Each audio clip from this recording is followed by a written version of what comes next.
Look who's back on the Jim Masters show. Our great friend Darin Toonder is here, hot off the incredible movie Obsession. Of course, you know him from Will Trent and She-Hulk and Paradise and Ozark, General Hospital, and so much more, but starring as Harry in Obsession. Yes, there he is. Right? It's kind of cool, huh? That's great. That's great. Look at these here. Yes. And he has a crystal shop. What a welcome. I feel like him in like that 80s, the 80s slideshows when when you go to people's houses and people have the slideshows. So Don't you like that? Don't you like that? Isn't that cool? Only the best on the Jim Master show.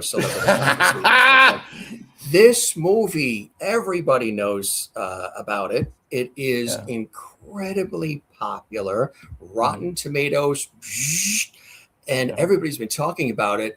And it's not a fluke, but it was just something that they put together and it just blew everything out of the water. It was really incredible. So with that said, my friends, thanks for tuning in, everybody. It's so great to have you here. Darin, again, back with us. If you want to see the other episode that we did, we got into his whole career. We talked a lot about, General Hospital and all the other cool things he's done, his upbringing, his teaching and educating as well. But he likes our show stinger. So we're going to do that. Usually we do it in the beginning. So we're going to do the short stinger for him, which is our Jim Master Show logo. And here it is, Darin.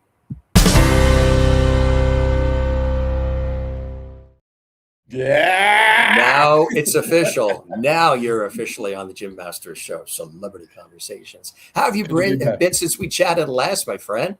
I'm doing good, man. Just enjoying my summer. Ready to ship out to Florida to take care of some family business and hit up Minnesota. I think I don't know if I mentioned that I've got a bucket list of hitting all 50 states. I'm at 44 right now. So I'm looking forward to knocking off Minnesota next month, shooting a movie on Monday, and I got invited back for another episode of Paradise. So I'll be shooting that in the first week of August. So, actually, I just realized, I'm wearing my Paradise hat.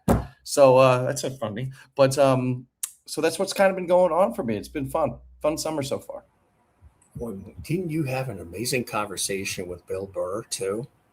Well, that was surreal. He is fantastically funny and huge quick. Fan of his. He's a Boston boy. He is just incredibly witty, funny, deadpan. Just like, what was that experience like? Well, that's the thing. It was, I just, a bunch of people on Instagram were giving me the heads up, like people who follow or even friends. And I was just getting inundated with these messages on Instagram saying, "Oh, Bill Burr talked about you. Bill Burr gave you a shout out. Bill Burr gave you a shout out." And so someone sent me a link on YouTube, and I listened to it. And man, he singled me out, and that was surreal. I mean, because I'm a huge fan of his. So when there's different ways that you could be singled out by him. So the way you were singled out was great. Yeah. There was a lot of cursing when he was doing it. So it was like, I'm that bleeping guy. He's bleeping He's great. He's just hilarious. Right? It's a stamp of approval. It was to be singled out because he's like, Indy was this, and then the rest of them were great. And then he goes, and then there was this guy, Darin Toonder. I was like, he goes, I hope I'm getting his name right. And he was effing great. And he had an effing great scene. And man, that was something real special. So, and I did a little at and thanked him. So I hope he got it because, man, that meant the world when someone you really admire like that and admires talent and what he does and creates, and the fact that he took the time to shout that out for me or, tip his hat to me like that. It was fantastic. It was pretty nice. Yeah, absolutely. Thumbs up from Bill Burr, thumbs up from Jim Masters, from all of us, because you're so good at what you do and you're so talented. Like I said, you talk about, going back on Paradise and the range of things you've done with General Hospital and, of course, that evil doctor and everything else you've done, She-Hulk, and you're talking about Will Trent and so much more. But Obsession has just been off the charts. And Yeah. I think it's just really absolutely amazing, that people have reacted in the way that they have reacted. And of course, your character very immersed in this film. When you first got the script Yeah. for Obsession, with all the other things you do, here is this, idea being brought to the table, and sort of like independently done as well, which is amazing. It's that's why Mhm. it's shocked the industry as far as the record, sales and reaction and all of it, the critical acclaim too, the fan cult following that's developed. But when you were first brought the idea of being a part of it in the role, what was that like for you? Well, I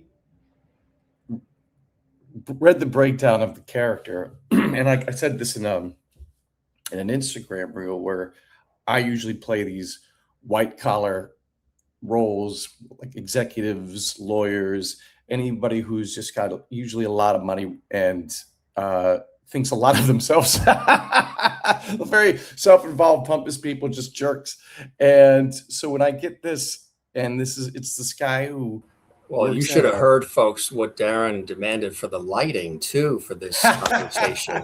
It took us 2.5 hours. I mean, it it was took a while to like. unbelievable. We had to hire a high-end DP Yeah, and he to get wasn't this. coming on unless we played the show open stinger. So I mean, a I couple have of my ground demands. rules. Yeah, I've got my demands in my contract. You met every single one of them. So thank you for that. Thank you for that. But yeah, it was looking at the breakdown. It was this guy working at this, hippie woo-woo shop selling crystals and incense and other trinkets and, elixirs and whatnot. And yeah, all that bric-a-brac out. There was like, what was it, like spell potions in there and whatnot. It was crazy. It was a fun little playground to walk on that actual set. But it was one of those things where when I got that, I went, "This is not me. This is not what I usually book," and I didn't think it was gonna work. But I always try to stay open to things because this has happened before, where I went, "There's no way in hell I'm getting this," but I always stay open to it. And I've been surprised before of getting things I absolutely didn't think I was going to get. And when I read the script, uh, the way Curry wrote it, it reminded me of the dude from Big Lebowski, and that idea just that made me laugh. It inspired me, and so I went, that's the route I'm going for. So I kind of leaned into that, the dude energy, and did that. We taped it. A friend and I, who put it on tape, we did like a few takes. That's it, and then watched it back, and we thought it was hysterical. And I sent it off, and I still didn't think it was going to work. When I sent it off, and I was a little nervous what people might think because it was so ridiculous, but I thought it was funny, and I went, screw it, and I sent it. And when I got a call back, I was shocked. I did the call back, and I read with Michael and Curry, and we did it, I think, just once. And Curry was like, "That was fantastic." And then I was even more shocked when I booked it. Even on set, I was still going, "I don't think this is going to work." And even when I went and did ADR for it, after the film was shot, and he wanted to add a line at the beginning of the scene, I believe it was. And, he just only let me watch about 15 or 16 seconds of it. And even that 15 or 16 seconds, I was like, I still don't think it's going to work. I don't see it. But then when I saw the movie and I'm in a packed crowd or a packed house and everybody's just laughing at my scene. And that's when I went, oh, I guess it worked. So it was, it's been quite an interesting journey on that, from getting this thing. And like it says, you never know. You never know. And at the same time, trusted your instincts and making a bold choice, because it's usually with acting, it's usually the strong choices that get remembered, and the Right, safe choices exactly. usually don't. So, who So did you bold. channel when you wanted to take on the role of Harry? Who were you thinking about? Was there anybody you knew personally? It was the dude from Big Lebowski. It Yeah. was. Oh, absolutely, the dude. His kind of, hey man energy, and this kind of laid back guy. And that's the thing. From what I did in the audition, changed quite a bit from what I did on set. Where in the audition, I started off with like this idea of this guy who's just hung over. He had a bad night before, and he wasn't supposed to work the morning shift, and he got called in to do the morning shift, so he's kind of irritated. And then he walks in with his being out of 10, and I just don't want to handle this guy out of 10, and with dealing with Michael. But then when I got on set, they I got the script, a new scene, because I didn't get, by the way, I didn't get a copy of the script or anything. It was just the scene what I received. So I didn't know exactly what this film was about or how much it was leaning into comedy or anything like that. And when I got on set, they gave me some new sides, and they changed the lines up a bit. And one of the lines in the script was me saying, "I already had my wish, man," or "I already made my wish, man." And so I went, "Oh, well, what's my wish? What was the wish I made?" And because I was the dude, I went, "What would the dude's wish be?" And I thought about it, and I went, "I think the dude would wish for serenity." And and I went, "Oh," this, like, I could feel it in my body. And my body goes, "Woo," I know it's a good choice. And so I said, "Okay, that's what I'm gonna do.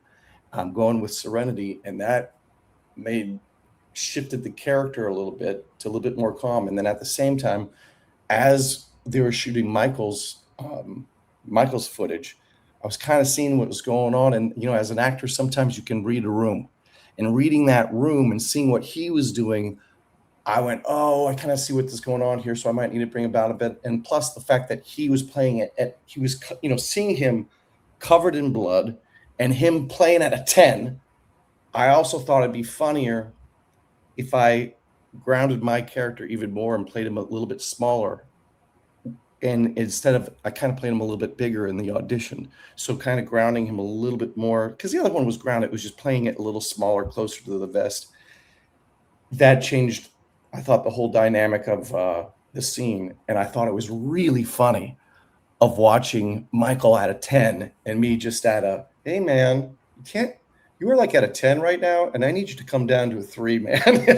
Because you were messing up my piece, man. You were messing up my piece. You know what I mean? Right. And so it changed from the audition to the thing. And then that's the other thing. When I was on set, and as you saw with the pictures you showed when I walked onto set, because I had never been in the Green Man shop. I think it's called the Green Man store or the Green Man shop, and it's in North Hollywood out here. And I'd never been in there, drove by it a few times. When I walked into that's another thing of looking at that set with all those things it was like walking on a playground. And it informed me so much about the scene as well. Not only what Michael was doing, but then what I was in and how they had it lit, which was kind of just peaceful too. And we're sitting right next to me, which was not in the script, is that bottle of incense. That's a bottle of incense sticks. And it was sitting right there on the desk. And one of the things I always love having as an actor is always love having finding things on set. Because I know there's some actors who have this rule of don't touch anything. And the reason they say don't touch anything is because it could possibly, you then have to worry about continuity the rest of the time you're shooting the scene. And you don't want to have to think about continuity of things. Like, "Oh, I put that down on that line, and I put that down on this line, or I picked that up." But I saw that drawer of incense, and I got inspired. And so I went with it because I trusted that. And I picked up the jar, and I started smelling the incense stick. And that's another thing that changed the character, because I thought, how funny would it be if the first time you see Harry, he's just sitting there smelling an incense stick. And I thought there's this thing in improv where you talk about show the character, show and don't tell in improv, show, don't tell. So you want to show what the character is as opposed to telling them. And I thought the opening shot of a man dressed how Harry was dressed, just sniffing an incense stick, would say so much about him. Like the audience would just take one look at that and go, "I already know who this guy is." And that actually helped change the character from the audition. What I did in the audition to there too is because it was just much more in this kind of just enjoying the subtle scent of sandalwood and being in that piece and playing with that thing. And I remember after that first take I did that, I started laughing because, again, with the dynamic of Michael coming in at a 10 and me just chilling out with this incense stick, man, I thought that was funny. And then when we turned it around and shot my coverage, like we did after we turned everything around, I did only 2 takes. What you saw in the film was only 2 takes. And the first take I did, I could hear Curry in Video Village that's kind of where they watch the monitors kind of offset a little bit. And I could barely hear him just giggling at what I was doing. And then after he yelled cut and he came out and he was just bursting out laughing. He goes, "That was great. Let's just do another one for safety because I think we got it. And if you want to throw something in, throw something in." And so he goes back to Video Village. I do the scene again and I kind of start improvising at the end. And he kept some of what I improvised. And then he comes back out again, just bursting out laughing. And he goes, "That was great." And he goes, "Unless you want to do something else, I think we got it." And I had to go.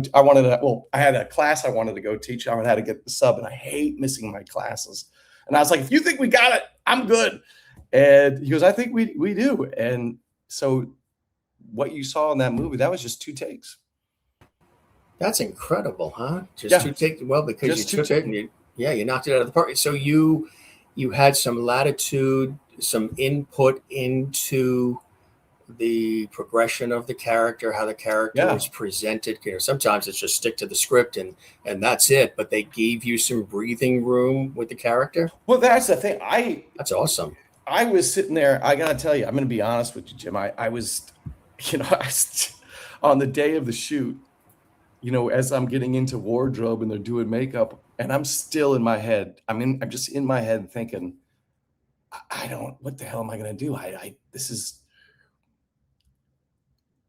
was still having my head was having a hard time wrapping itself around still being cast as this role, because again, it was so outside of what my wheelhouse, so to speak.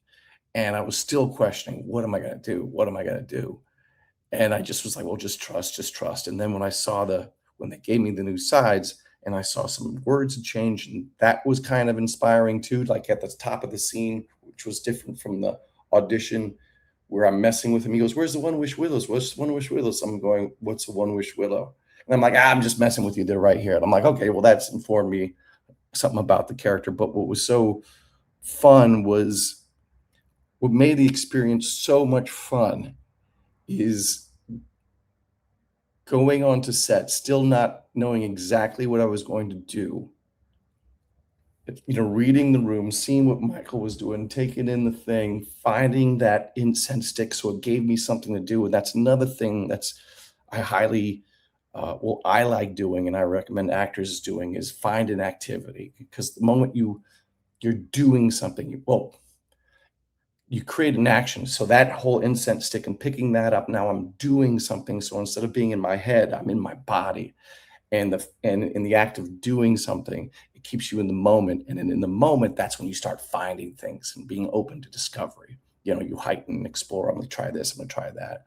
And so it was this fun process of finding it right there in the moment on set, because it was different. I mean, it still had the dude energy. I was still doing the dude energy, and that was still the kind of the through line but finding the wish. My wish being, I wished for serenity, finding the stick, seeing that and making all those adjustments. So it was just so rewarding. And this thing that was found in the moment on set, and that's some of the things too that I tell actors is, and I got it from someone else. I think it was Robert Redford told, Meryl Streep this. And that's kind of what I was doing is when you shoot the master, he says, use the master takes. And that's the shot where it's like you see the whole scene. Use that as the rehearsal. Use that to try stuff, because usually they're not going to use hardly any of the master. Usually they use it for the opening shot to establish the scene and maybe the very last closing shot.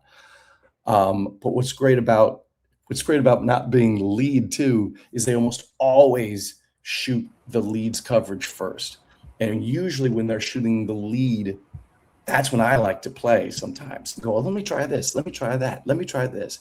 And I get to play with things. And then what's so fun too is, especially if you're with a really good actor, when I'm doing different things, I see the lead start changing because he's responding off what I'm doing. It's very, and so that was kind of the fun about that day, is because I got no notes and they just let me, and it was different from the audition, and they just kind of let me do it, and nothing was said. It was just great, and we moved on. It was a day, but it was So much fun to just play and discover and find something new. What has the response been to? I mean, people know you from all those other incredible things we've been talking about, even Modern Family, NCIS. I mean, your resume is long and varied, but when Obsession comes along, it's a whole other realm, right, of discovery, not only about the movie itself, but even Darin Toonder. Yeah, it's been crazy. I mean, I made a reel about the story about the audition, getting the audition, and wondering if it was going to work, and kind of the same story I just told, and realizing as I'm in a theater, oh wow, it worked off the audience's reaction, and watching it myself, and I put that out because I wanted to. The intention behind that was joy and inspiration, because I thought it was a funny story, and I also wanted to inspire um, people to take chances, trust their gut, especially actors. We get in our heads so much, and to sometimes trust that big choice and take a chance and just send it out there. And it's gotten, that one reel has gotten over 1.4 million views, and the comments on that reel, I mean, of all the reels, because I started making more reels, like I made another one about, because so many people on that reel asked me, where's the audition? The biggest questions I got was, what do you think Harry's wish was? And where's the audition tape? Post the audition tape. And so I posted one about what my wish was, and that thing is now over 400,000 views, and posted the audition tape. So these things have been posting, and all the comments I've gotten. And it's so, and I know social media can be a place where people can come in and take shots and whatnot. And I guess the thing that I'm just amazed by and so touched by is, out of the thousands upon thousands of comments I've got, I've only gotten two bad ones. And everything else has been so positive about the scene and how funny it was, or the things that really also really touched me is people telling me certain lines that they're quoting with their friends or their family. Like, I had this dad sit there and say, my son and I now, whenever we come in a room angry or start getting upset or in a mood, we always like to say the Harry line is, you can't come in here with this energy, man. Yeah, So, right. and that's what they're quoting to themselves, to the fact that, like, some of these lines in the movie are now, because I'm a big, I love to quote movies. I quote them all the time. Like, the number one movie I quote the most, I would say, is Princess Bride, and the close second is Coming to America. And I love quoting. Yeah. I don't know if you're a guy too. I know a lot of guys love quoting movies when common conversation. So the fact that one of my lines now in a movie is being quoted by others and friends and family, oh man, that means the world. And again, I can't be thankful enough for Curry saying yes to me and letting me have the ability to play with those lines, because that line is not my line, and it's such a funny line of this guy covered in blood going, and like, you can't come in here with this energy, man. You need to it is too early. It's too early. Right, exactly. And Obsession too was really the brainchild, as you say, of Curry Barker. Supernatural horror film written and directed by, edited as well by Curry. And the film follows Bear, Michael Johnston, a music store employee who buys a supernatural toy that grants his wish for his friend Nikki to fall in love with him, resulting in horrific consequences. Tell us about working with Curry. This was really something that has put Curry's name on the map even more as well, right? Oh yeah, no, he's got the keys to Hollywood right now, man. I mean, and rightfully so. And that's the thing that I tip my hat to him too. Is this is when I auditioned for the movie, I was looking him up and on IMDb, and I saw he shot this short called The Chair, which won some awards. And so I watched that, and I went, wow, that was really well shot. I mean, it looked great. I love the way he shot it. I'm like, this boy's got talent. And then I shot the movie, and 4 or 5 months later, someone was talking about, or showing a video on Instagram, because he does that thing with Cooper, these shorts, skits, and I had no idea about that. And so I saw some of those, and I was like, oh my gosh. And the fact that he's pumping out so much, him and Cooper are pumping out so much content, and quality content too. And so this is not like a thing that I think was an overnight, sensation. Is, that Woody Allen line, it took me 15 years to be an overnight success. Mm-hmm. And it's like, he's been doing that. And I really acknowledge him for putting himself out there and constantly being creative and constantly making material, because he's just been doing it for a while. Yes. And so the fact that I thought this was something that was very much earned, as opposed to he's got talent and he's shot all these things. And so then maybe when he's shooting the movie, I'm assuming after shooting all those other things, that gives you, you learn and you grow. And so I'm not surprised that this thing was the hit that it was, watching some of his other content. Tell us about working with some of the other cast as well. It becomes, when you're on set, it becomes a family. Yeah, I mean, I was there just for a day. I was there for a morning, and that's the thing is, Curry was very laissez-faire. I did my thing, and he just laughed. He goes, "Let's do that again," and then we did it. He goes, "All right, we're done." And so he was just a real chill guy too. I found him very relaxed, and then Michael, I didn't get to work with Indy or Cooper or anything like that. I still haven't met Indy. I've met Cooper.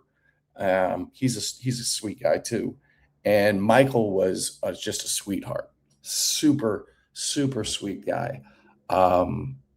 He's got a little bit of that Bear, the good qualities of Bear. He's just got that. He's got an innocence to him, and a just genuinely nice guy. At least that's what I got in the day that I worked with him. And a guy who was just throwing himself into that, because he's breaking down at that set, and he's in this manic phase, and it was fun watching him just throw himself into that. So I because that's not an easy place to go or be, and or to be able to get there. And he got there, as we saw in the movie. It's amazing too that Curry Barker, he's a sketch comedian too, from the internet, and he uploaded that short horror film, The Chair, to his channel back in 2023, which led him to an offer from producer James Harris to adapt it to a feature film. I mean, boom. Yeah. And they took the opportunity to pitch Obsession, a different film idea, partly inspired by the Simpsons episode Treehouse of Horror 2. Yeah. And it was the Monkey Paw. Yeah. You're right. Exactly. Yeah, it's Monkey Paw. Yeah. Shot there in Los Angeles in October of 2024 for $750,000. Second length feature film after was Milk and Cereal 2024. And I mean, he's just been on a roll with one thing after the other. Obsession premiered in 2025 at the Toronto International Film Festival. But Focus Features, once they came in and sort of backed it, with the distribution rights and so much more, that gives it sort of solidifies things for a film, right? Yeah, I mean, I remember after I was doing ADR, they're like, "Hey, we got in the TIFF. Are you coming?" I'm like, "Oh, when is it?" "That's great. When is it?" And they're like, "In 3 days." And I was like, "Would have loved to have a little bit more of a heads up, because I would absolutely have gone, but 3 days notice. That's a little tough, guys." But I just remember getting to hear in the news that at TIFF, he sold it. He got all these offers, and he sold it. I think it was for $15 million. I believe. I don't know if that number's right, but and then he's just your life changes immediately. And he was, because I know about that boot. I'm also Canadian, about that the Milk one, serial killer or something, and but that was on YouTube, where I think he only spent like $800 or some ridiculous amount, and he shot it himself and he put it on YouTube. Again, tip my hat to him for that. And then he just shot that Anything But Ghosts that they shot up in Washington earlier this year. And he's got Aaron Paul from Breaking Bad in it, and someone else, I can't remember who at the moment.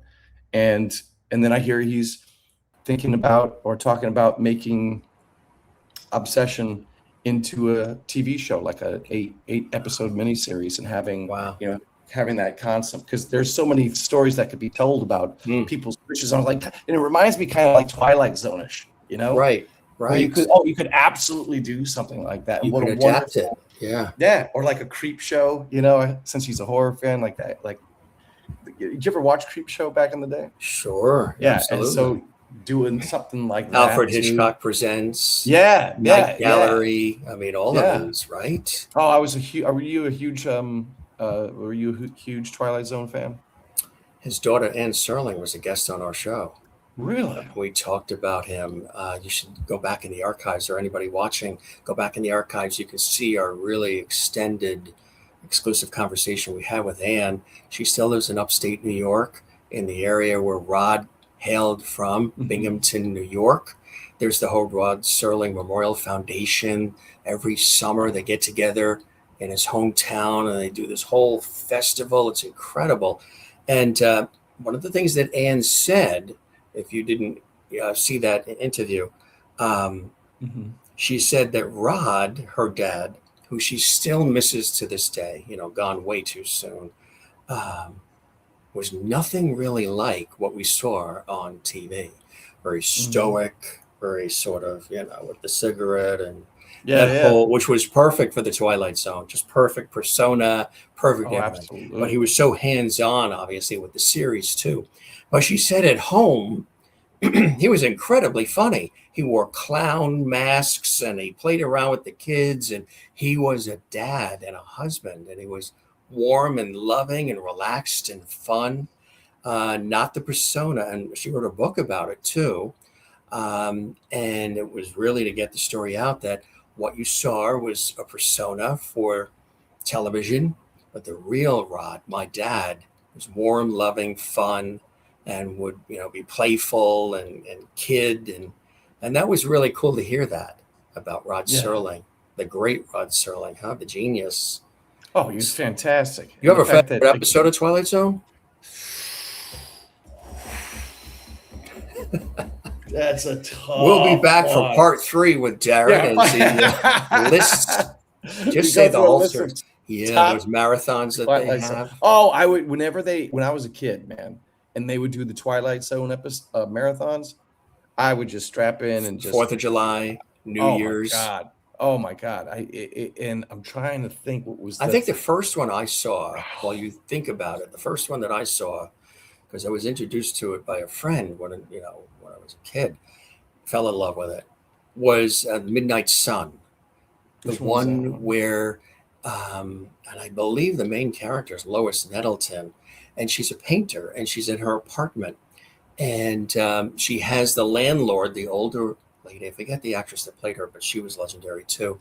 And it was really the two of them throughout most of that episode of The Twilight Zone, Midnight Sun. And the story is that we are getting closer and closer to the sun. The earth is getting hotter and hotter and hotter, and people are trying to pack up and drive as far north as they can go to get away from the sun and the heat and the equator and everything.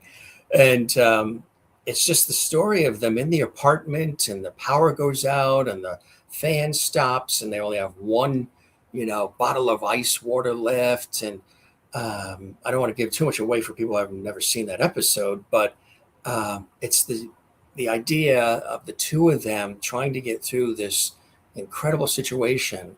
And then you look out her apartment window, everything is desolate. Everybody's gone in the city. They've departed. They're the only ones left, maybe a couple of other random people.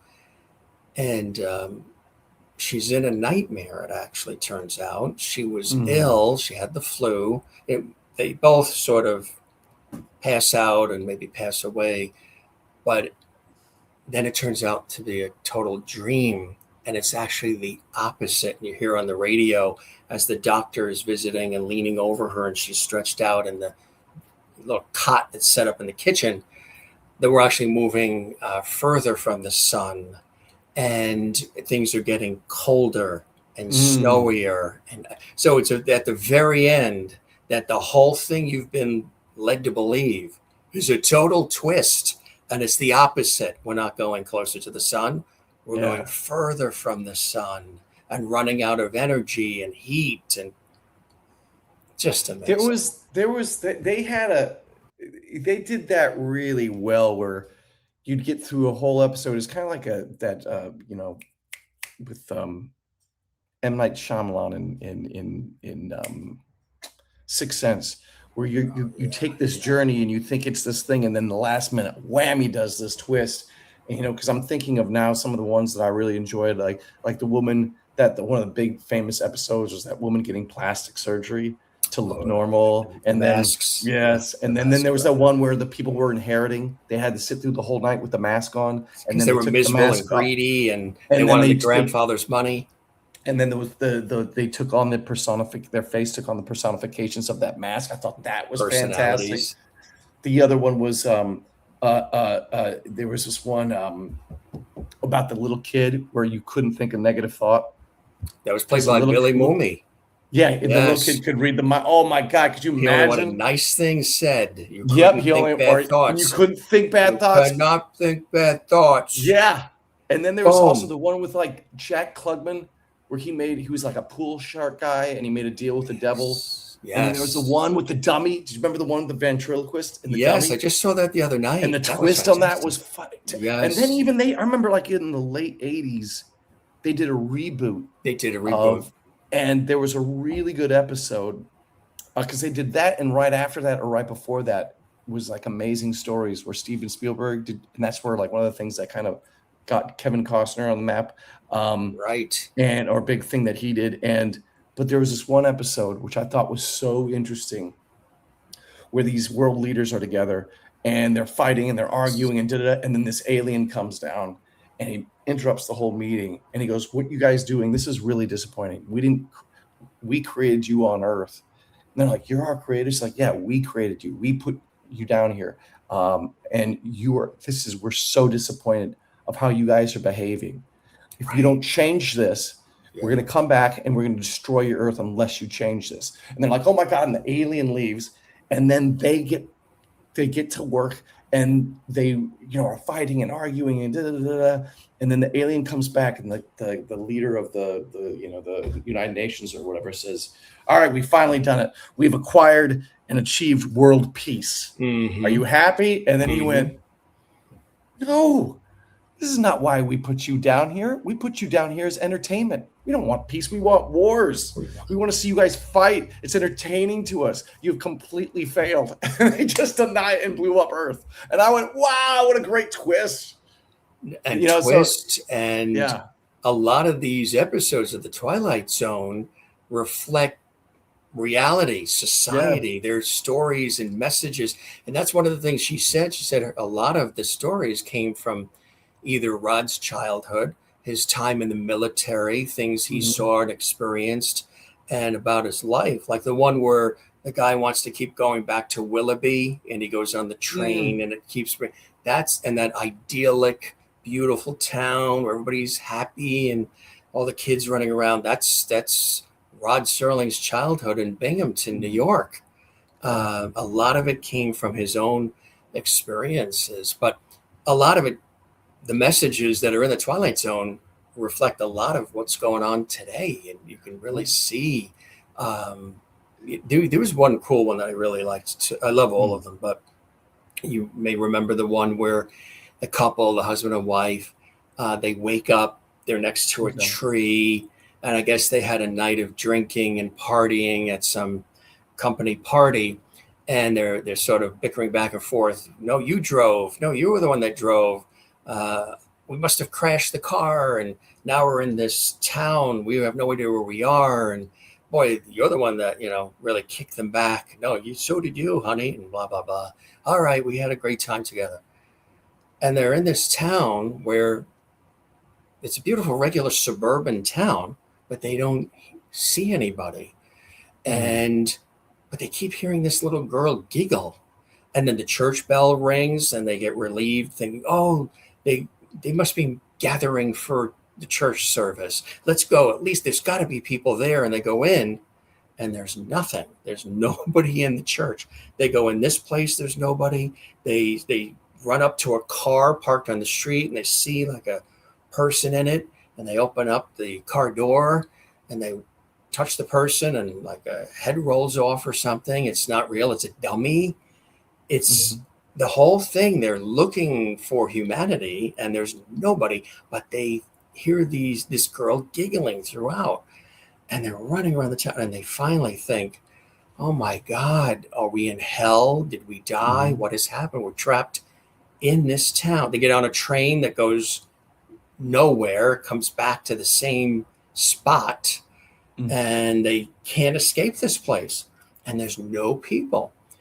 And they lean against a tree. The tree falls over, and it's imitation. He's smoking a cigarette, drops it. The grass starts going on fire. They have to stamp it out because the grass isn't even real either.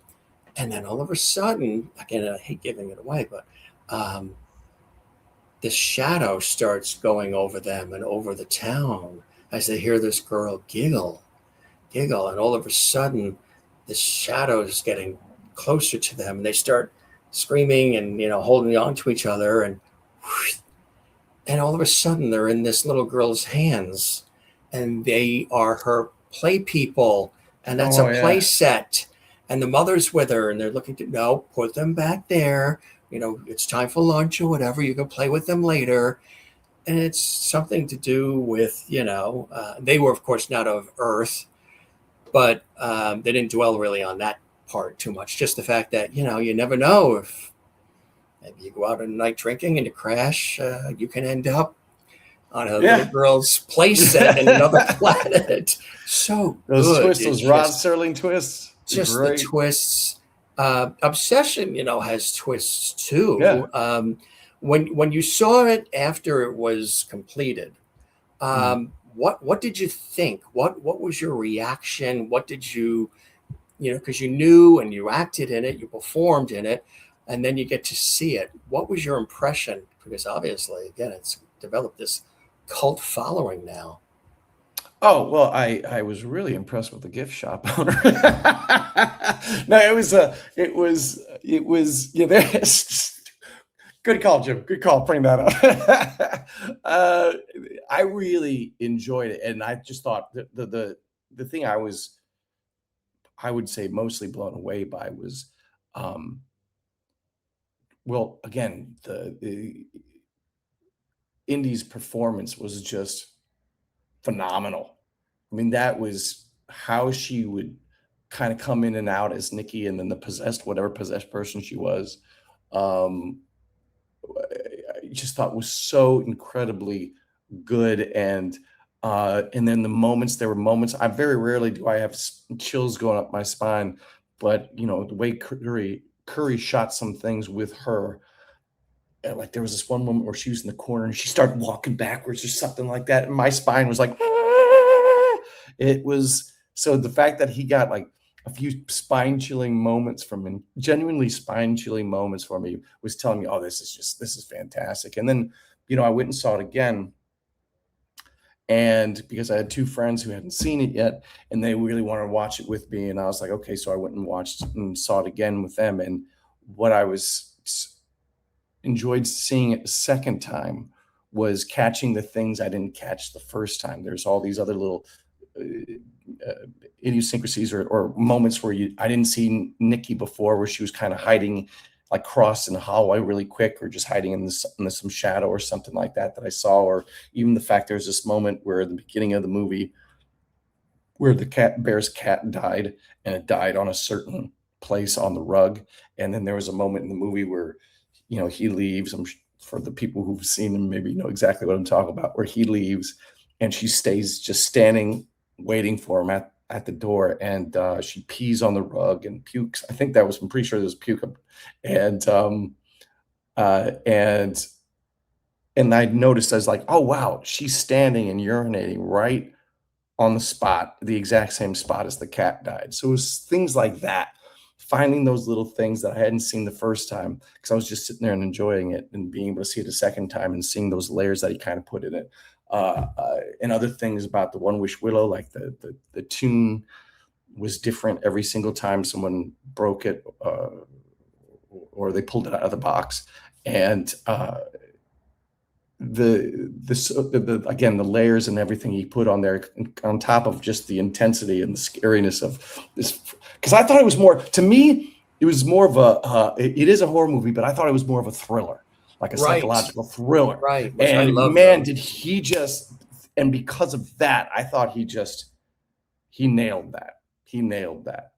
And I think that's why I probably enjoyed it that much more, because that aspect of being a psychological thriller. Again, this is to me, it was more of a thriller than a horror movie, and I think that's another reason why I enjoyed it so much. You know, the box office receipts kind of thing have been extraordinary. It's made millions and millions of dollars. It's outpaced like everything else. Total shock, not only I'm sure to Curry and to you and everybody involved, but to the industry. It sort of revived things a little bit. It got people excited again about movie making and filmmaking, and maybe even in the psychological thriller / horror, sci-fi, whatever genre. But also just the fact that here it shows you that, you know, you can take an idea and use whatever you've got around you these days to try to make the magic. And if you can come across a company that believes in you and others that believe in you, take it even further. And so there's a lot of like inspiration and hope for others that want to create films or just want to go see some incredible movies. It's sort of, I guess, interspersed some fantastic light and hope and energy into it all, right? It's been incredible. And the amount of money that it's made is extraordinary, even to the point, like, I know that you're doing this sitting on your yacht in the bay with champagne and some lobster and truffles, right, my friend? Pretty close to it. Yes, pretty close. More like a pontoon and sloppy joes. And a pile of laundry on the left that he has to do. He's got his underwear he's got to do after this interview. Yeah, no, it's welcome to the real world, right? Welcome to the world, yeah. If, you know, not even a pontoon, but maybe more like a raft that I strung together with some bamboo, branches. A dinghy.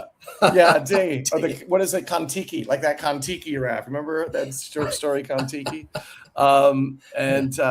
That's funny. But you know,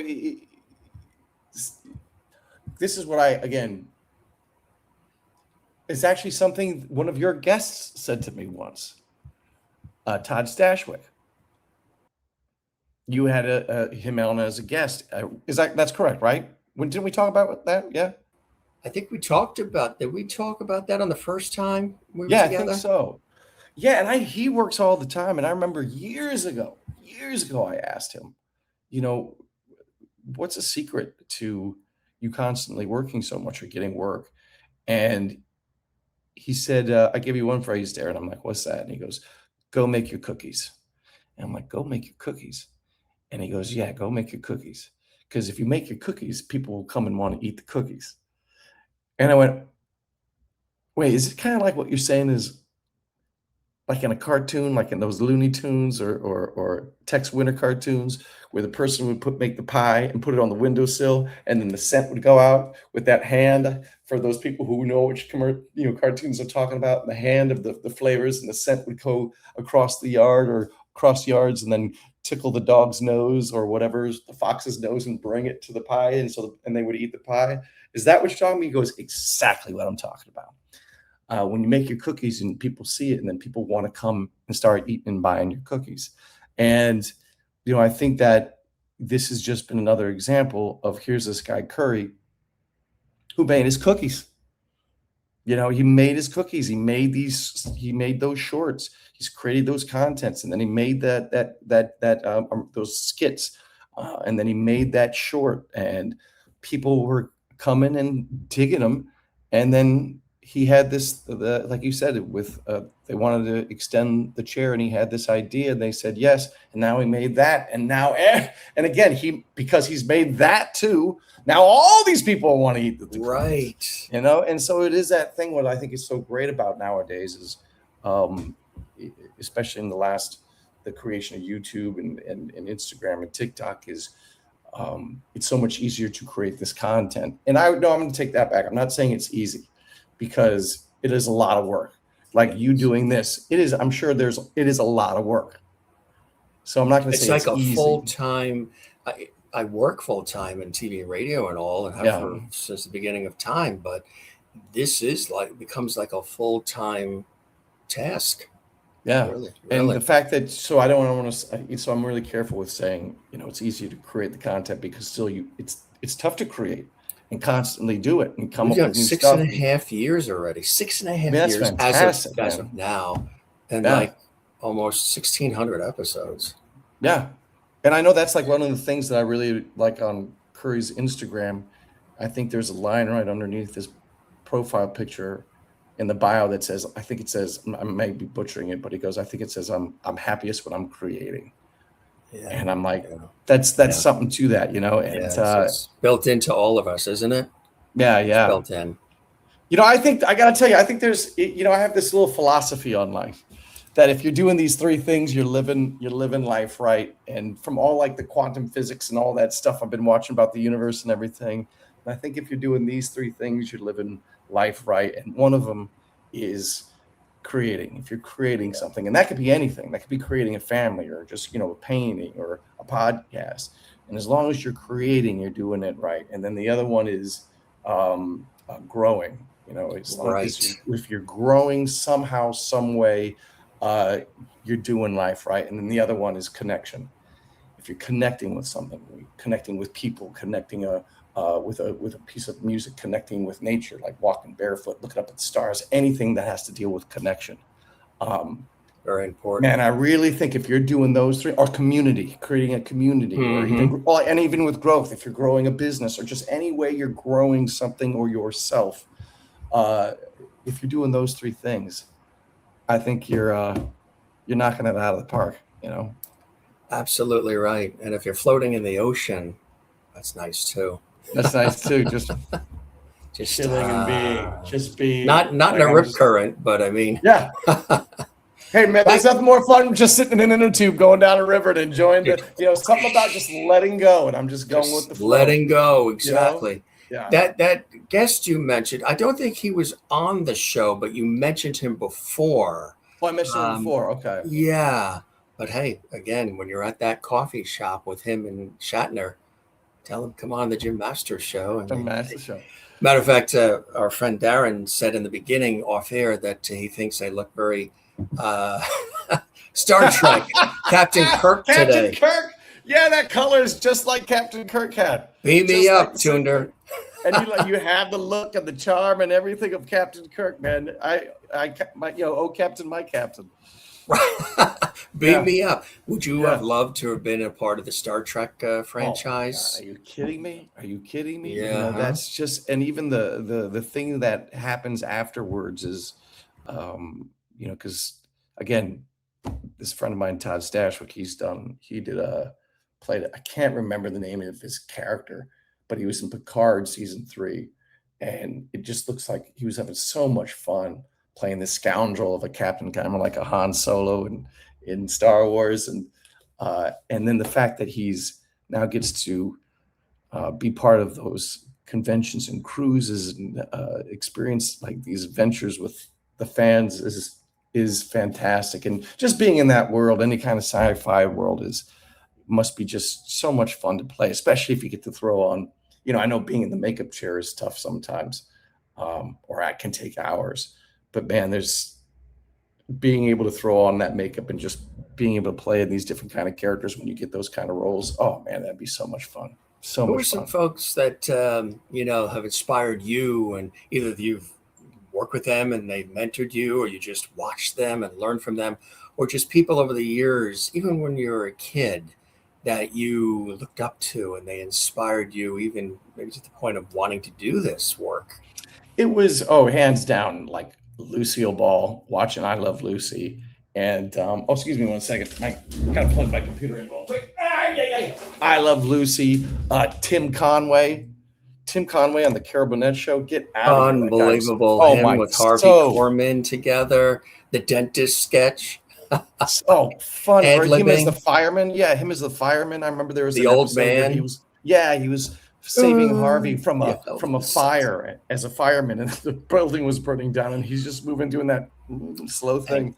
Harvey Just a would try not to genius. laugh, Carol would try not to laugh, but they just couldn't not laugh. And It was so fun. I mean, it was I would be disappointed when an episode would come on and he wouldn't be on it, because I don't know if you know this. It wasn't until I didn't know this until like a few years ago. He wasn't a series regular until the very last season, I think it was, of the Carol Burnett show. Before, he was just in and out guest star. But so him, and then Jack Ritter on Three's Company, or John Ritter on Three's Company, Bruce Willis on Moonlighting. Oh my God, dream role would be doing something like David Addison on a show like Moonlighting. But the reason why I say I love those people so much is like Lucille Ball and Tim Conway and John Ritter, is because they're such physical comedians. they are. And one of the things when I teach, I go, man, you can make people laugh with your words, but you make them howl with your actions. Dick Van Dyke. I go, yeah, Dick Van Dyke. And then, and then there was this long time Robin Williams. And then, Michael Richards on Seinfeld. But then after that, there's, I'm thinking about TV, there's no real physical comedians on TV. And I think the last one to do it, and I worked with him and I gave him props for this, was Ty Burrell on Modern Family. Yeah. He is a genius physical comedian. And so watching him, I remember there's Jim Carrey. Oh yeah. And when I worked with him on Modern Family, I gave him his props, because there was this one episode he did where they're trying to shop for Christmas for everybody, this last minute Christmas shop before they all went out of town. And he got this baseball card for the dad. Oh, come on. Ed O'Neill character.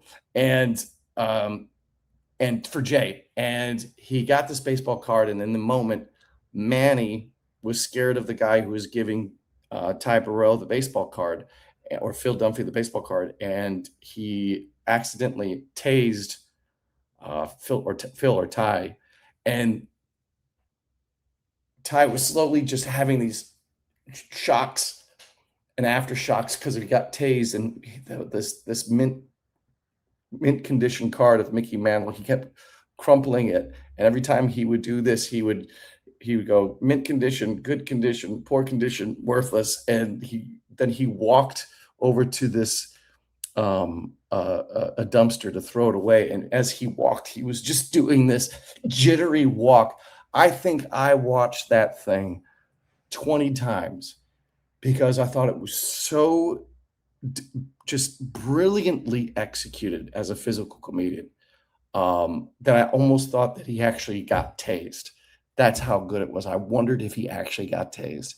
And so when I saw him, I was like, hey, from one physical comedian to another, that moment, and and I was so blown away by that. And he just said to me, and I was saying, and there's not many physical comedians on. Nobody's really doing physical comedy on TV right now. I think you're the only one on TV, And he just said, as an athlete, this is my way this is like an old athlete's way to stay physical and be active, is finding these physical bits that he's constantly putting in to the shows. And I wonder if they started writing that for him because he's such a brilliant physical comedian. So, he's one of the people I watch and just steal from, or Key from Key and Peele. I think he's brilliant. Same with Jordan. I think Jordan, they're both brilliant. But watching Key, some of the things he does, I've stolen from him. I have stolen from Gene Wilder like crazy. I have so stolen. I've stolen so much from Gene Wilder. It's ridiculous. It's ridiculous. But those are some of the people, or even Tom Hanks, I've stolen from him. And those are some of the people I really enjoy watching and beg, borrowing, and stealing. You know, you steal from the geniuses, right? And, you mean you've admired so much, you've loosely borrowed. Yeah, like a little gesture or a little something like that. And you know what? I gotta say I got this comment yesterday on one of my reels, and it meant so much to me because this guy said, "Hey, I'm based on some of the things you did in Obsession. I've just decided to steal those, you know, some of the gestures and some of the things you did for my final performance of my graduation." Cool as that. So my God, that meant and I said to him, as someone, I go, let me tell you something. I've stolen from so many of the greats. Do you remember what they were? What he was going to use for the graduation? One of them, from what I remember, one of them was when he goes, "Well, what do I?" Bear asks me, "Well, what do I do?" And I just kind of go, "Well," and he said, "This little head bob you did after you say well, as you're thinking." He said, "I thought that was so funny." So there's a moment in the scene where I'm trying to think of something, and I just go, he said, "I'm doing the same head bob." And it's those little things. Did you steal that from Ronald Reagan or Jack Benny? Yeah. Well, you know what? But that's the thing. I remember there was this one in Joe versus the Volcano where no, I'm going to say a different thing. I stole this from John Candy once. In Who's Harry Crumb, there's this moment where it was this ransom money bit, and he was counting all the money in the briefcase that they were going to give to the kidnappers. And the way he's counting the money is he's picking up the stacks of paper and going, and he goes, "All there." And he picks up another stack. "All there." He picks up another stack and does the same thing. And then the lead detective on the case, because he was a private investigator, was getting fed up with him. And he goes, "Count it if you don't believe it." And so she goes, "Fine, I'll count it." And no, because he picks one up and he goes, and he goes, "There's one missing in this one." And she's like, "Are you kidding me?" And he goes, "You don't believe me?" She's like, "Yeah." And he goes, "And then count it." And he throws it at her, and that cuts to her going 95, 96, 97, 98, 99. So there was one missing. And the father of who had his daughter kidnapped looks at, John Candy and goes, "Brilliant, Mr. Crumb." And John Candy just goes, it was just, I thought that gesture was hysterical. So now I'm shooting, years later, I'm shooting Minx. I'm shooting this episode of Minx. And I pull out this suitcase with a phone in it. This is the 70s. And I'm kind of pitching this woman to join our company, publishing company. And I go, "And we'll give you a free phone." And I go, "And we'll give you a cell phone." And I open up the case, or I push the case to her, open it up, and there's a cell phone. And she goes, "Oh my God." And she says something in disbelief. And I just lean back in my chair and I just go, right? And Max Winkler, Henry Winkler's son, was directing, and then he went cut, and he just starts laughing, and he goes, "That was hysterical." He goes, Where did you get that gesture from?" And I'm like, and I go, and I can never tell as a secret, but it was totally lifted. It's amazing how gestures mean a lot. Yeah. Well, Austin Powers there for you. Yeah, a little Austin Powers. And the other thing, I tell you, the other reason I did it, because my brothers and I do that. And so there's these things that when I find those things that I do, I really love finding them, because I know if my brother sees it, when my brothers see it, they'll know exactly. They'll click in. It's almost like a message to them, kind of like Carol Burnett used to do to her grandmother at the end of every episode of the Carol Burnett show. That little ear tug was for her grandmother, letting her know everything's okay and I love you.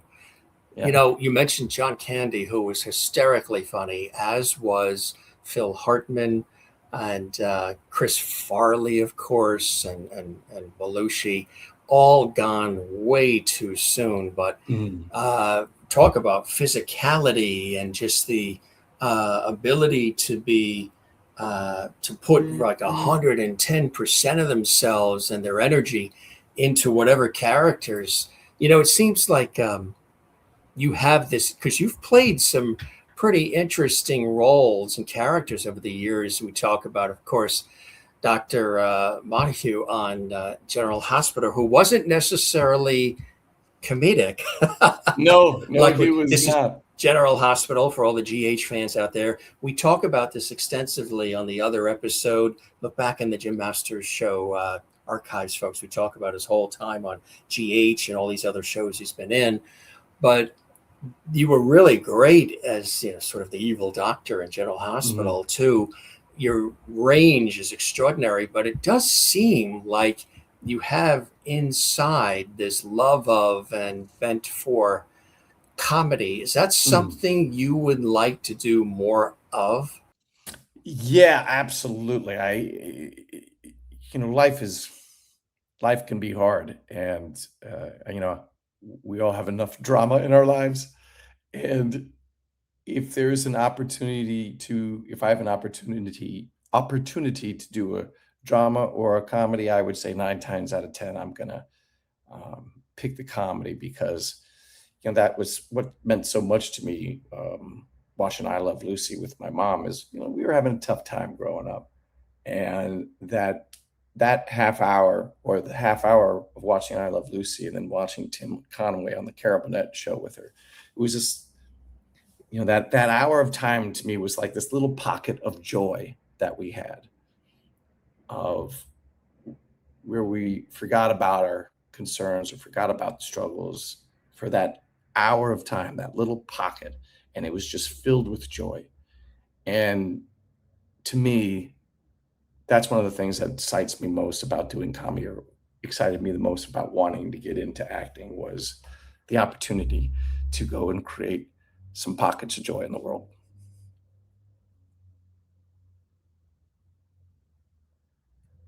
And that's my final answer. That was so good. I said, let's just keep that feeling and vibe going. I appreciate that. Pockets of joy are needed. And boy, Lucille Ball and Desi Arnaz would be very happy to know that show had such impact. We've had, and she's become a dear friend over the years, Lucy Arnaz has been on the show several times. Oh, yeah. And she's inherently funny. She doesn't even need a script. She is just, she could be standing in the supermarket aisle and find, with observational humor, something quick and witty and funny. We just love her. She's amazing. It's just an amazing singer and talent, extraordinary, still out there doing it. Those shows, I Love Lucy and the shows you're talking about, have had such a profound effect on so many people. And to hear it coming from somebody who is, an actor and somebody that's in the business, who was inspired by others who sort of really laid the groundwork, right? Those are the early years of television. Television was still sort of experimental. They came up with the 3-camera shoot and shoot on film, so it would be preserved, because so much stuff was on kinescope and never to be found again. And Desi Arnaz had the wherewithal to preserve it all, and reruns, and thank God that they came up with that. But those shows were classic. They're still out there. New generations are discovering them as well, and they stand the test of time because they're talking about everyday life craziness, right? Things that are evergreen and generic enough that everybody can relate to it. And you obviously you did. So some of these things inspired you to get into this world of Hollywood and the arts. If you didn't do this, Darin, what was plan B? What are other interests that you have that you might have pursued? Textiles. This avenue. I'd get into textiles. Roof tarring. I'd be a roof tar in Louisiana. That sounds fun. In August, right? In August. In August. Well, and I just want to say, I don't want to really quick. Maybe not really quick, knowing me. Take your time. Think. Not to poo-poo drama, because one of my most cherished moments with my father came during a dramatic movie. We were watching E.T., and it was the moment in E.T. where Elliot was really sick, and so was E.T., and they're on the two operating tables with the people who, I forget who the department was coming in and taking over the town and the house when they discovered there were aliens in the neighborhood. But they're on the tables, and Elliot's just screaming, E.T., E.T., and E.T.'s on the bed, dying and whatnot. And I think I was maybe 7, 8 years old or something like that when I'm watching that movie. And man, I so wanted to cry. And my father wasn't the most emotionally open man. He was a very conservative man, the kind of guy who would wear a suit and tie to a baseball game, and or at least definitely a tie. And I had this I did not want to cry, because there was this thing like I wanted to be a man. I wanted to be a man. I didn't want to cry. I wanted to just push it down and hold it in. And I remember in this moment, I look up to my father for strength. Like I look at my anchor, my strong male figure, and to help me push down these emotions and be a man. And I look up to him, and it was the first time. It was the first time in my life I saw my father cry.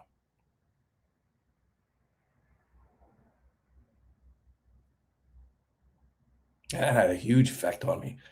And so it was just this moment, oh wow, if he's crying, that I can now cry. And so I just started, just lost it. And so that was another like huge moment. I remember that of, wow, here's this movie, this piece of art that I had this profound experience with my father, and especially dealing around emotions and whatnot. And so the fact that created that experience is really important to me too. So, dramas are pretty powerful as well. And so that's why I just want to make sure I don't poo-poo dramas. It's just I prefer comedy. But to what you were saying, Imagine if Spielberg knew what you just expressed and how profound that was for you, and that connecting moment with Dad, who was much more stoic, and I'm the father, and that's the image, and especially generationally, that's how it's always been in that way. And but there was this tender, open moment between father and son. The movie brings it out, the power of storytelling, the power of cinematography and music and characters, and how you can watch television, you can watch film, you can listen to music and be incredibly, deeply, profoundly affected. And here you're talking about like age 8. So it's something all these years later you call upon, that you still connect with. Yeah. It's a reference point. It's a wonderful moment you'll always remember with Dad. But I'm sure Spielberg has heard that about his work over many, many years, but to hear it from somebody who's actually out there acting and doing and creating, he would be, I'm sure, blown away. Stephen, did you want to come in now, or? Oh, excuse me. Let me do that again. Mr. Spielberg, would you like to come in now? Mr. Spielberg and our next guest. But to answer your question, the question you asked me before, what would I do if I wouldn't be doing this? I think I would be doing something along the lines of what I'm doing now. Is, for 24 years I've been teaching kids improv, but I like to say I use improv games to teach kids emotional intelligence. And as my mom always tells me, she goes, Darin, I know you enjoy acting. And by the way, I am not embellishing. This is how she speaks. It is. She goes, Darin, I know you like acting, but if there's a heaven, they're going to let you in because of what you do with those kids. And so the fact that I've been told many times that by parents and teachers and kids, because I work with like 4th to 8th graders, sometimes 9th graders, and been told many times by teachers, parents, or then kids who are now adults, that the program I'm doing and running with these kids is life-changing. And And that means a lot. There's many, let's put it this way, there's many times I drive home after watching a kid or kids have breakthroughs, and that just means the world to me. That's, again, driving home going, I made a difference today. And that's very rewarding.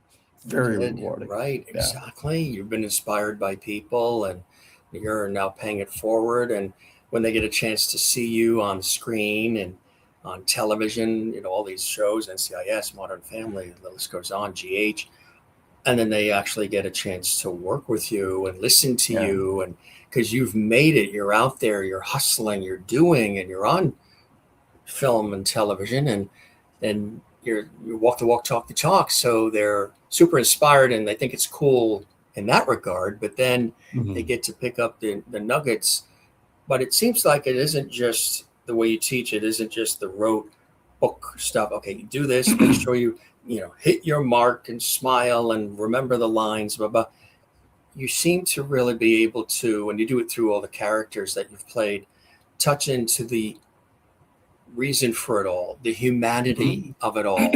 And especially when you're dealing with young minds or what have you, to make that plug in and that connection is also profound, because when you've made that connection, they're going to really pay attention to what you're saying. They're not just going to listen to it, they're going to feel it.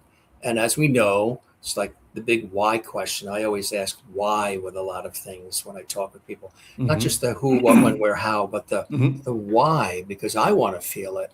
So you do that. You get to that point with these students that is at a deeper level, more connective human approach, where they really gain so much from what you're dispensing as far as the nuts and bolts of how to do it, because they actually feel it, right?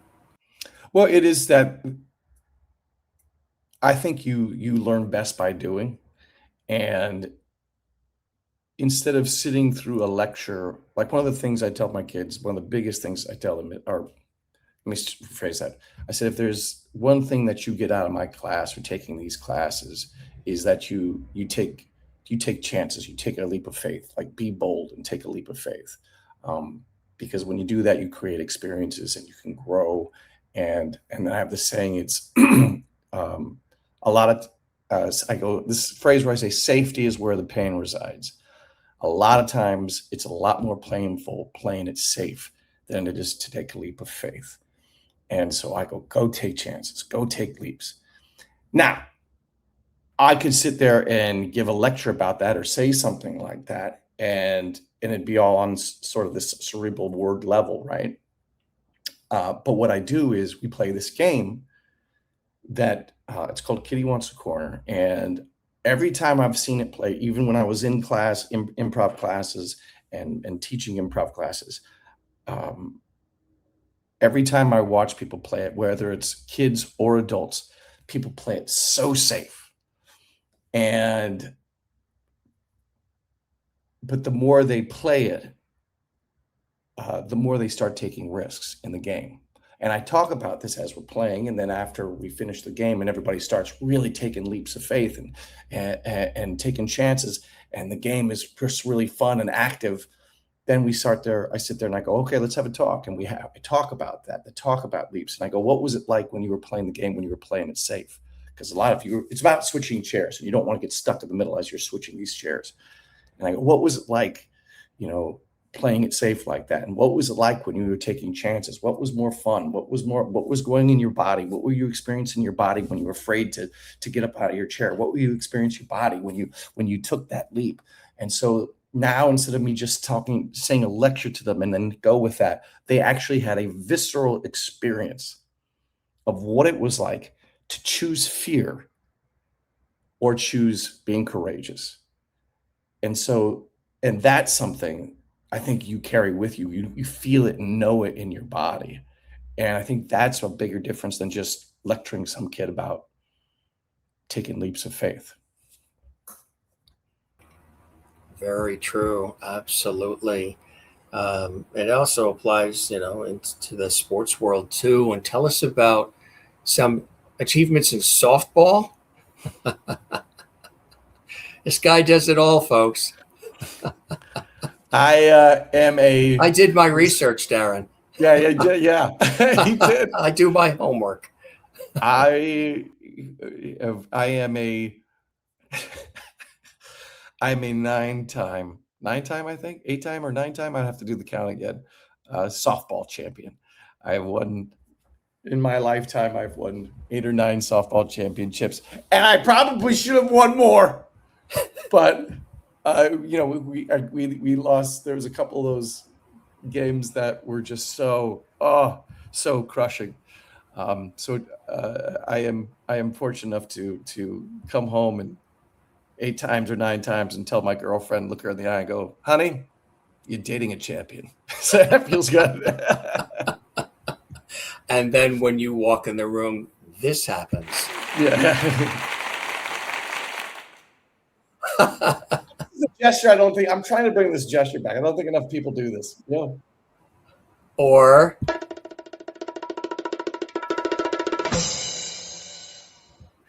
I hope you enjoyed that take, right? I nailed it right on time. And if he ever drops the ball,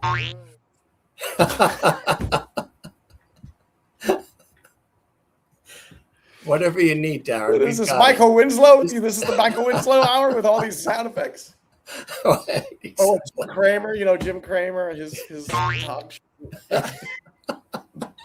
There's certain sounds when you hear them, right? In cartoons when you were a kid, boing, and all this stuff. It's just the sounds that. I'm still waiting for the fart sound effect, Jim. When's the fart one coming? I don't think we have that. There's certain bars we don't go below, Darin. No, but a word like that does make people laugh.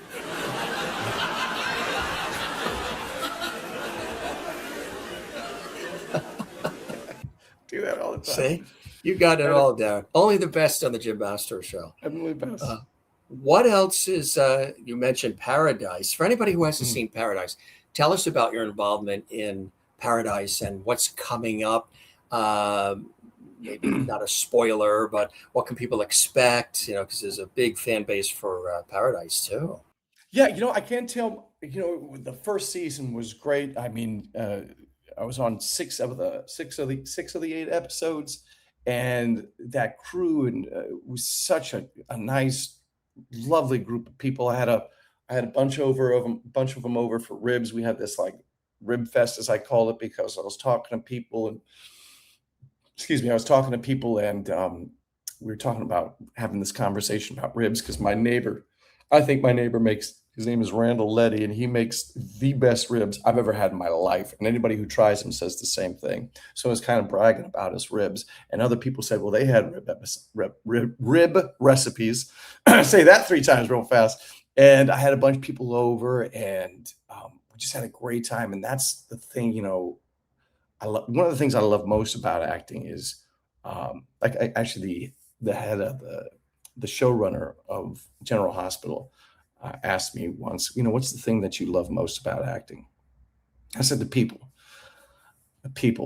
And there's something to me that I just really value community, and to be able to shoot as many episodes as I did on Paradise or any of those TV shows where I shot multiple episodes like General Hospital, and to really become part of that like second family and have that community means the world to me.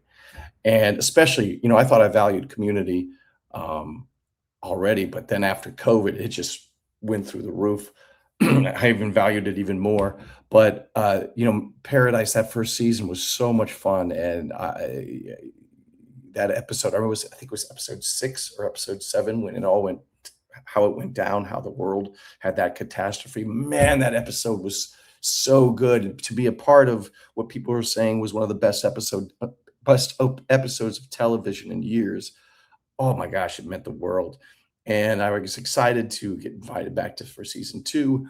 They are shooting season 3. I've been shot in the episode, so I was super happy to find out that I'm gonna be shooting next week. But I don't know anything what's going on with season 3 because I haven't read any scripts, where opposed to season 1 and season 2, I read a lot of the scripts, but because I hadn't been a part of it yet, and I think they've been shooting since March or April, I think. I couldn't really tell you like any little secrets or nuggets that are coming up in season 3. But it's a great show and good people.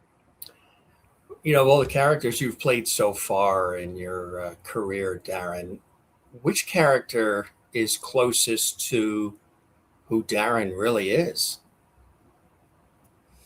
I mean, you probably have elements of yourself. I like to. Yeah, I like. I have to think about that. I got to think about it. That's good. Is that one of the Darinisms too? Lean back, lean back, and do this. Right now, you got to do. Yeah. I would sit there. Anyone like? I mean, there's elements of you in all of them. However, Yeah. which one's closest to who you are? Good guy, Darin. Who's the real Darin? You know what? I would say 80. I'm sorry, we've run out of time. Yes. No. Mr. Spielberg is ready, Darin. We have to That's move it, on. exactly. From his assistant, he's ready now. It was 90% of my resume, I would say, 80 to 90% of my resume is just self-important jerks, pompous, self-important jerks, and so I'm kind of a goofball, and I've never really had the chance to just play someone goofy, again, like a Phil Dunphy or Jack Tripper, and but I would say the things that I think that might say the most about me is I love joy. Joy is one of my favorite words, and I love to inspire.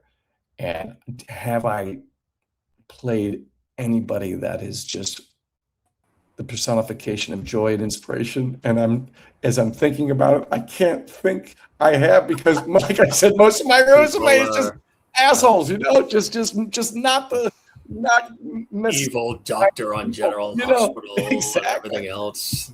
Because even Harry in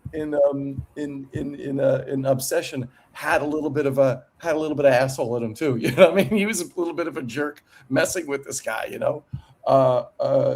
saying like, "What's the one wish Willow?" and going, "Hey man, this is too early." And the way he treated him, had a little bit of that jerkiness into him as well.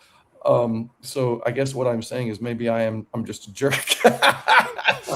So, but a funny one. But a funny one. Where's the applause? No, right. No, it's just but you are, you can take on whatever they send your way. There you go. Funny jerk. Yeah, that's all. You're one of the good guys. I'm trying to think if there was a role, like off the top of my head, I can't think of anybody who was the most like me. But I tell you what, that role hasn't happened yet. Then maybe it's coming. It's fun to play a jerk, though. It's fun. Everybody says that, like if there's somebody that is the opposite of the character, and they get to play somebody that's evil and cruel and dastardly or whatever, they love doing that. Which is amazing, right? Well, that's the thing too, because you couldn't get away with it normally in everyday life. Well, and at the same time, there's that great question you can ask yourself as an actor when you're coming across a character is, well, how is this character like me, and how are they not like me? Right. And if that's the thing. Do I have an ego? Oh my God, of course. Could I be a completely pompous person? Absolutely. Can I be a jerk? Oh, absolutely. And so that shadow. But that's what's so much fun is there's that shadow side of that we all have in ourselves, and that's kind of one of the fun things about acting is wait, I'm actually getting paid to go to that shadow place of me and be able to play that if I didn't have any sort of integrity or conviction, that I would just be that narcissistic, egotistical jerk. But I can actually go and do that now. I can play that aspect of me and play. Oh, and so that's what makes it so much fun. It's like, wow, I've got every excuse to be the biggest jerk in the world, and nobody's going to say anything. and it's fun. It's Get fun paid to do it, right? Yeah, it's fun. I mean, I remember my mom and I used to also watch Little House on the Prairie because, again, back in the day, there were 3 channels, and that was Little House on the Prairie was the only show really that came on at 5 o'clock. Nellie Olson. For the news. Yeah. Well, no, it was yeah, no, not Nellie. It was Mrs. Olson. Oh, Mrs. And I remember Olson, watching. Yes. She was so not a nice person. No. And as we would watch it, my mom would always be like, man, if I ever acted, I would love to do that role. I'm like, really? But she's so evil. And she goes, all right, because my mom was a very, very nice person. And to the point where she's just so nice. And so to hear her go, yeah, I would so love to play an evil person. And I go, why do you say that? And she goes, because it's just it'd be so much fun. And so now, fast forward, where I've played so many jerks and it's been a ton of fun. And at the same time, I was shooting this other film called Lily. And there was this guy, man, what was that actor's name? I can't remember. I was talking to him, and he plays most of his resume are blue collar jerks. Oh, yeah. And so we were talking about how he does the blue collar jerks and I'm the white collar jerk, because he and I were in this scene together, and he was and it was, and I go, hey, you ever get sick of playing like the same thing all over, because, just you're constantly doing that thing, and that's the thing you constantly get in for. Mm-hmm. And he goes, well, Darin, I have a saying. And I go, what's that? He goes, typecast is better than no cast. And I start laughing. I'm like, yeah, you got a point. You got a point. I would rather be typecast than not cast. You know what I mean? Well, you're obviously in a sweet spot, and you're enjoying it all, huh? It's It just keeps coming your way. Is there a role you haven't played that's out there that you'd like to tackle? Well, again, something like a Phil Dunphy. That I because here's the challenge of it.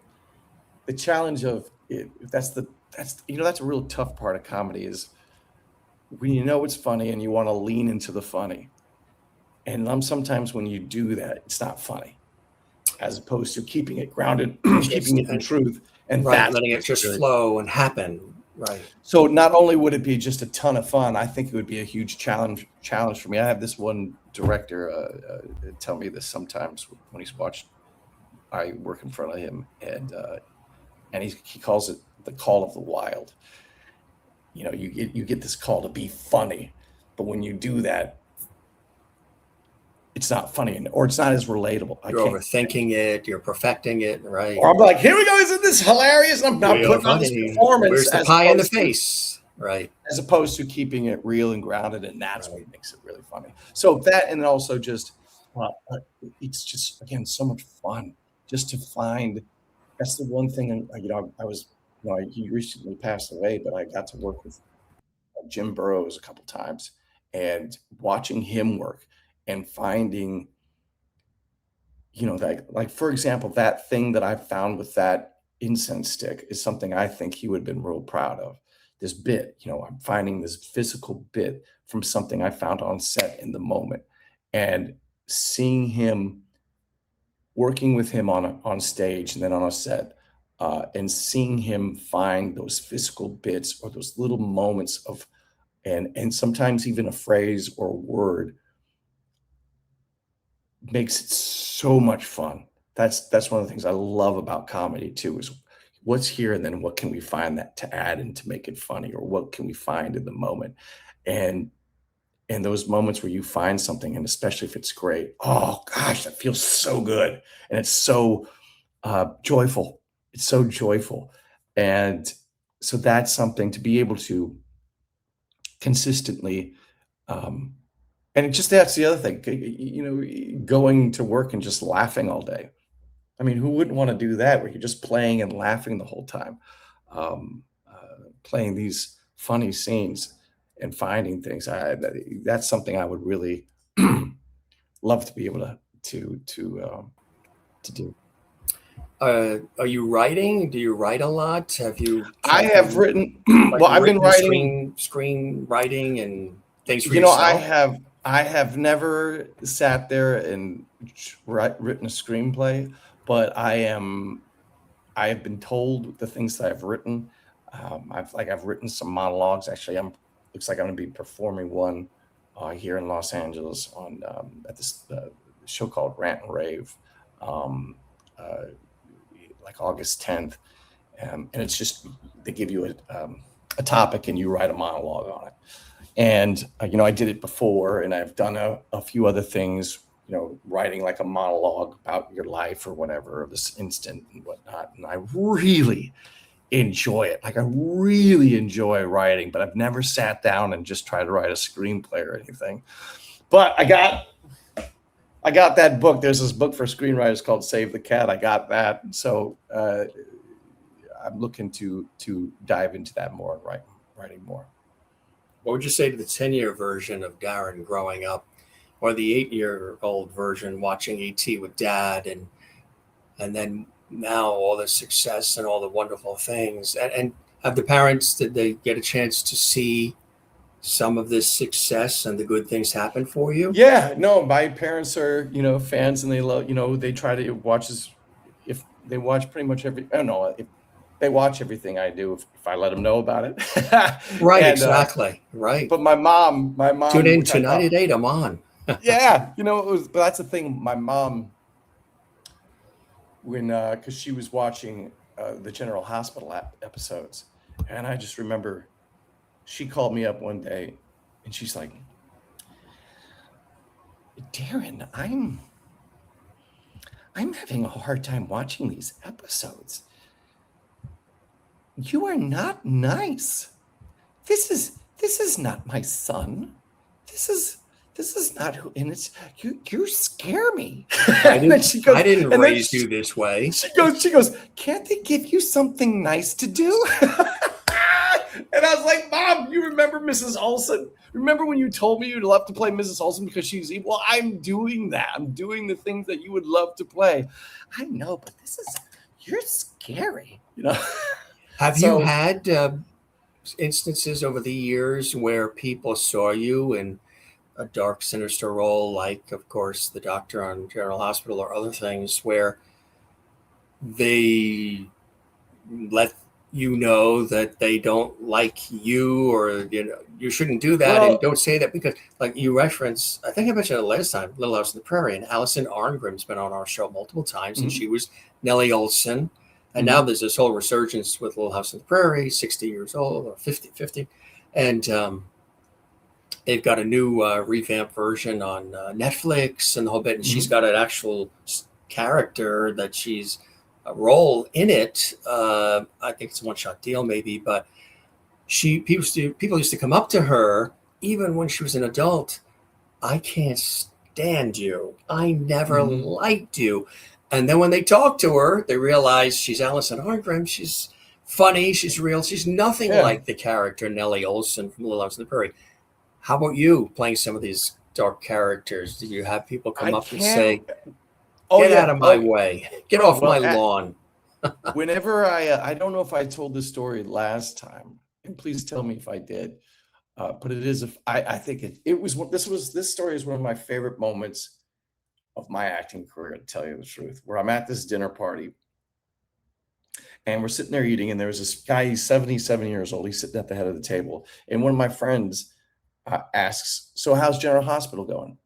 And I guess he thought he was talking to him, because he goes, oh, General Hospital's doing fantastic. My wife and I have been watching it for 20 years, haven't missed an episode. And man, it is doing great right now. It's on a good run and blah, blah, blah. It's fantastic. And then my friend goes, no. I was talking to him. And he goes, what do you mean? He goes, he's on General Hospital. And the guy just lights up. I mean, boom, lights up. He goes, you're on General Hospital? And I go, yeah. And he goes, who do you play? And I go, I'm Dr. Montague. And then he lights up even more. He is the personification of joy. And he looks dead at me and he goes, I effing hate you. But he didn't say effing, and then I said, I start laughing. And then he goes, and my wife effing hates you too. Seeing that man light up with joy, like light up like a Christmas tree, and then yell, I effing hate you to me, was so funny to me. I've never seen anybody, again, filled up with so much joy, but yet say those words.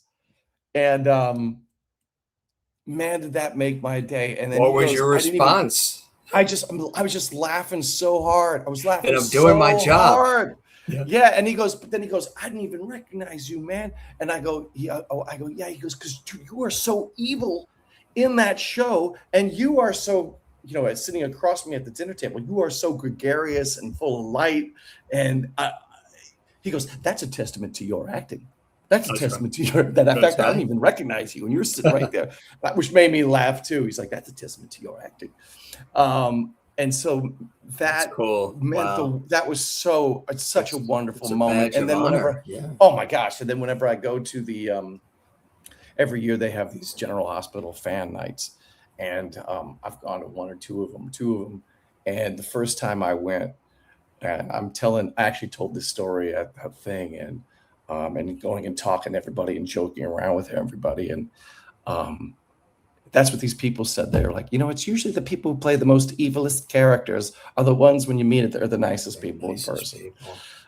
So they didn't, but I'll say this on social media, when I was posting, the Dr. Montague stuff, man, the comments that were coming in, some of the things of what people thought of what they thought of me and because of what I was doing on the show, I loved them. I loved reading those things and responding to them. Oh, it made my day because it makes you go, oh, I'm doing my job right. I'm doing my job right. The fact that you hate me, right? You hate me and what I'm doing on the show makes me go, I'm doing my job. That's perfect. So your parents have gotten this chance to revel in this success, which is a beautiful thing. What would you say to the 8-year-old version of Darin Toonder? What would I say to the 8-year-old version of me? What would I say to the 8-year-old version of me? You know what a lot of people say? That's a good question. A lot of people say, because of the craziness, the running, the hustle, the worry, all the stuff. For one second, I thought you were going to do the sound effect. You know what most people say? Boing, boing.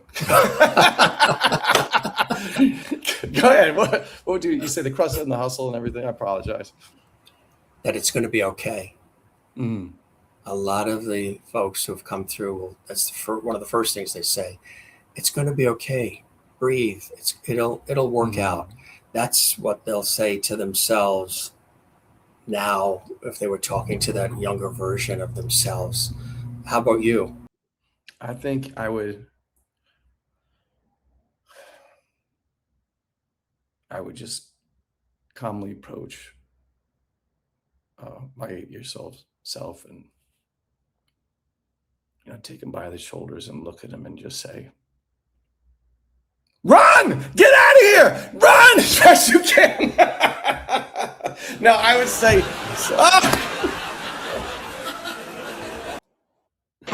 I would.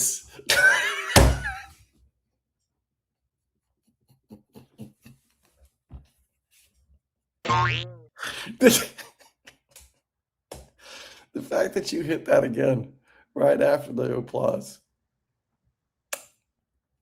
Magnifico. It's something like it's probably something around the lines of that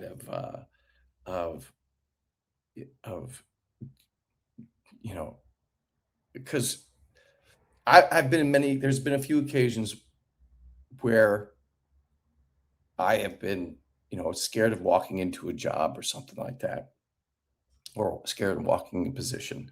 And there's this thing sometimes. I read this book where sometimes you talk to your younger self, and I've done that on a few occasions where I sat my kid down and I was like, look, you don't have to come in. I know you're feeling scared. You don't have to come in here with me if you don't want to, but I need you because you're my play. Without you, I can't play. And so I think what I would say to my 8-year self is keep playing. Keep playing. That's perfect. That's beautifully said. And that deserves. And? It's so stupid. It's funny. It's just so stupid. It's so stupid, but it's just fantastic. Okay. Just terrible. It is, right? It Terrible. is. He has two grown men laughing at me. I know. Oh my goodness. Coming up next on Action News. Yeah. Fantastic. Darin, this was terrific. A hoot and a holler, just like last time. But this time it got to really, last time we talked a lot about things that were happening and shows you've been in. And I encourage folks to go back to see that episode and check out the previous episodes we've done with some of the folks that we've talked about, Lucy Arnaz and Ann Serling, daughter of Rod Serling. They've all been here. This is Darin's return visit, talking a lot, of course, about Obsession, which everybody's been raving about, but some other cool things that he's been working on, including Paradise and lots more. Really cool having you here, my friend. Always is. And I said we would keep the proverbial porch light on for you last time, and we kept it on, and you came back in, and it was a real pleasure. And I hope you enjoyed the time with me as much as I have once again with you, my friend. It's been a pleasure, Jim. Thank you so much. That's it. After all this time, it's been a pleasure. Thank you so much. Well, I thought we were wrapping up. Come on. Yeah. I mean, that's it. Wait. You know what that is? I prepared a speech. Hold on a second. I prepared a speech. He's prepared. He's got it there. No, I'm joking. Yeah, that's actually his light bill. Yeah. It's much thicker, the light bill. No, I really appreciate it, Jim. It's always the first time was a lot of fun, and this time was a lot of fun. And I do appreciate keeping the porch light open for me and having me back, and look forward to doing it again sometime soon again. Would you like to add to that? Remember, my mother's watching. Run, Mom!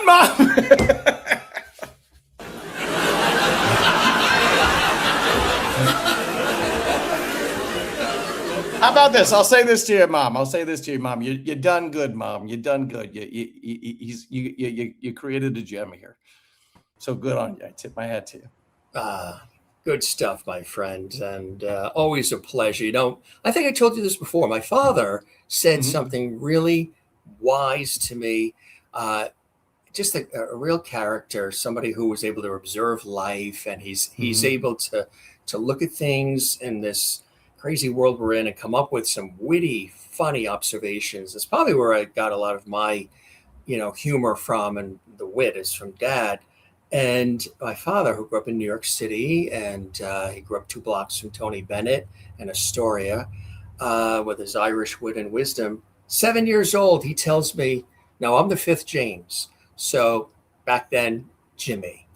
He goes, Jimmy, 7 years old I am. And some of the audience has heard this before, but it's a cool line that ties into what you're saying. Always remember that when somebody says something kind or nice to you, always take time to thank them for those kind words. Make sure that you really take the time to do that. It's really, really important. Then make sure you ask them to put those words in writing and address it management.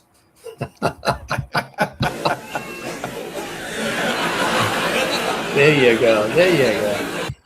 Just somebody, with a great wit. And it's so true, right? Yeah, it's got something nice. Make sure management sees it. Whoever management is, make sure it goes up to them. Kind words go a long way. Kind words go a long way in this town. Absolutely. Good fun with you, my friend. Good on you, too. Congratulations on all the successes, of course, with Obsession recently, but everything else. You've been doing this a number of years, and even though he's been doing it a long time, he's just getting started. You'll see much more of him everywhere, folks. Check out everything Darin Toonder everywhere, and really appreciate the amount of time, your generosity of time, too, my friend. This was really terrific. And I know you've got a limo out in the driveway park that's idling to take you to the next film set, but I'll be right there. Tell Bruno that to hang on. Give him an extra $5 tip from us. Put more ice on the champagne, Bruno. More ice on the champagne. Matter of fact, did you enjoy our champagne and the wonderful goodies we gave you in It was our Gym Master Show green fantastic. room. Oh, the limoncello spritzer that you guys prepared was fantastic. Wasn't that good? Fantastic. Oh my goodness. And the peanut M&Ms. Oh, who knew those two could go together like that? But they did. I think that's a great sound to end on. That's the whole. That is a Toonder. See? Well played, sir. Well played. Well played. Come join us again. Spread the word if you know other folks in the crazy world of entertainment and what have you think would like to pop on the Jim Masters Show Celebrity Conversations series. They're all welcome to join us, my friend. And thanks for the time, and keep doing what you're doing, and we'll see you again soon, okay? Thanks much, brother. You be well. Take care. Or, right? Yeah, that's for your family. My family. Oh, there's a twist to it, right? There's just that little twist. And you've got that done. Take care, Darin. You be well. All right. We'll see you on the TV and in the movies. Awesome. All right. Bye. Darin Toonder, having a lot of fun with him here on the show. He loves that sound. Really a great guy. This was his return visit here on the Jim Masters Show Celebrity Conversations series. And we talked a lot about Obsession. If you have not seen that incredible movie, it is unbelievable. It is surpassed by a lot expectations, millions and millions and millions and millions of dollars. The box offices, supernatural horror film, and so much more. You can see it, of course, streaming as well, of course, and it is an amazing story. And great to hear about his character, Harry, behind the scenes, right? And what it was like being in that shop, and just so much. He's really a great actor. And of course, his time with General Hospital, and so much more. Jim Masters here. If you enjoyed this episode, do something fantastic. Give the episode a thumbs up, like. There's a like, thumbs up. Make sure you hit the thumbs up, please. Give it a thumbs up. Share this episode on your social media. Subscribe to our YouTube channel, Jim Masters TV, where the Jim Masters Show Celebrity Conversation series is. And drop a comment below. What is your, maybe you've seen him in Obsession playing Harry, or on GH, or Paradise, or NCIS, or Trent, or She-Hulk, or Modern Family. Great stories about Modern Family and all these other things he's done. Drop a comment below, interact with us, let us know what you enjoyed, and come see us again. We thank you for your time. Stay tuned. Another great episode of the Jim Masters Show series comes up in just a moment. And wherever you're watching, truly around the world, it's always truly a pleasure to have you here. It means the world that you're here with us on the show. So be well, everybody. Love one another. Take care of one another. And don't forget to do the very same for yourself. And we'll keep the porch light on for you right here on the Jim Masters Show. Take care. We'll talk again on the next one. Cheers.